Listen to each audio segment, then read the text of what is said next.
like an understanding of the difference between the twister side control and flat mode and north-south? Like, does that make sense to, is anybody like, nope, not quite yet? That's okay too, if we do. That's fine, we'll get there. So we'll start warming up with like heel toss, knee slice, quarter Z, or knee slice, quarter Z. On that knee slice to quarter Z, we're gonna hit the flying twister pass. That'll be the first part, and then we'll add on to that. We'll go down that rabbit hole. So again, just real simple, heel toss, controlling the middle, no like are in a headquarters position, but I'm forcing the quarter Z. And if I don't feel a good resistance, like he's gonna turn his hip over in a way that this knee can start to really just push away from me. The straighter this hip, the better. Because like as I lean into this, if this is really like low, it's just super easy for me to just knee slice past that. That's the heavy knee slice that we do, right? But hop on top real quick.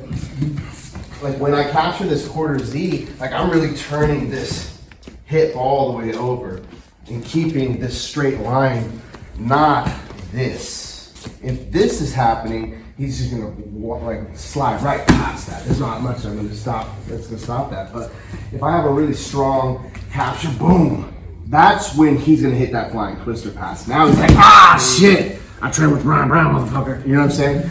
So when you encounter a really good Z shield, that twister pass is gonna be like, oh yeah, right, get off of me. But if I enter into that quarter Z and it's squishy, I'm like, please, not even close. So it's like one of two options I'm looking for. If I feel like it's squishy, I'm a heavy knee slice pass it, but we'll warm up with that flying twister pass. So bottom guy, get a good knee shield.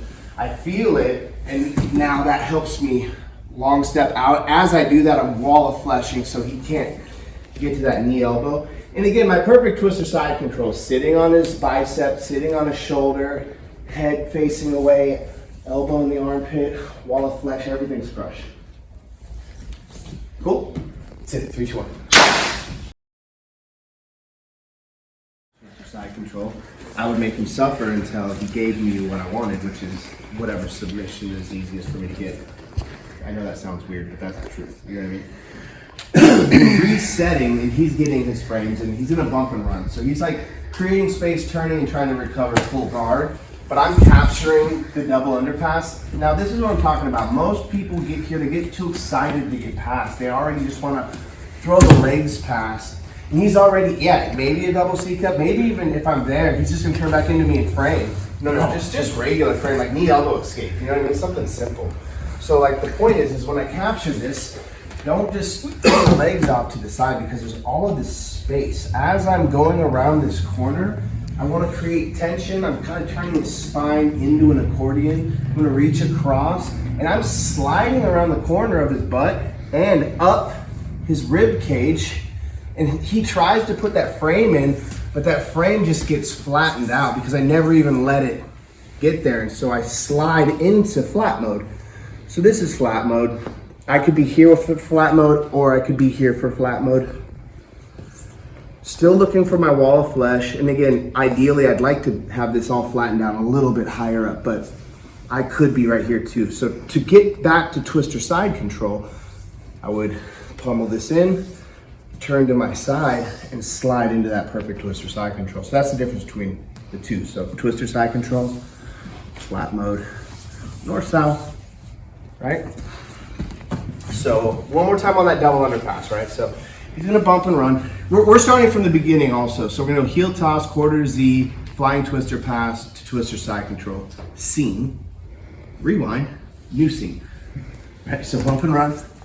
I'm capturing, we'll go to the other side this time. So everything's heavy. I want him to let me get past. Like I want him to want me to pass. And I'm crushing his ribs on the way down and flattening everything out until I get to the spot that I want.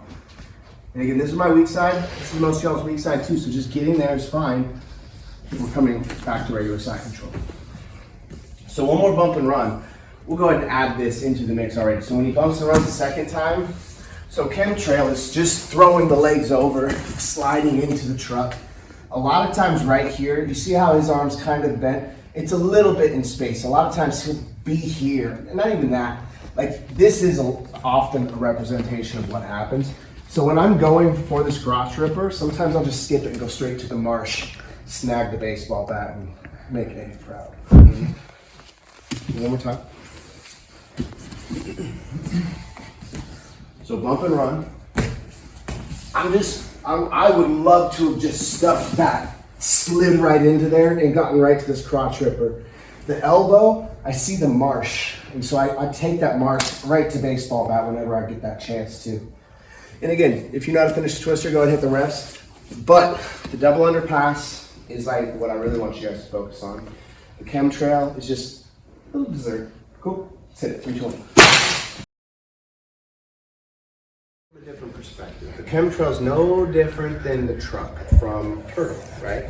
So if he's in turtle, the left knee's going to drive in between. The right foot is, we call this like the twister stomp or twister hook.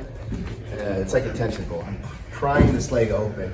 I'd like to have 2 hands on the shin. I could have a reverse gut wrench. I could have this D'Souza clinch. I do oftentimes just prefer 2 hands on the shin. Now I want to keep his legs or his hips attached to my hips. This twister stomp creates tension, so that way it helps me be able to thread this leg over. And I gotta get above his knee line. So a lot of you guys are kind of failing by letting his hips get off the mat like this. And you guys are like, oh, I can't get into that right angle. Why not? Oh, let me just break your leg to make it happen. It sucks for you, right? So his hips have to be on my hips. I'm creating tension here. This leg goes over, threads under, and then I put that triangle on, and now I'm in the truck. Conversely, he can flip the truck easily.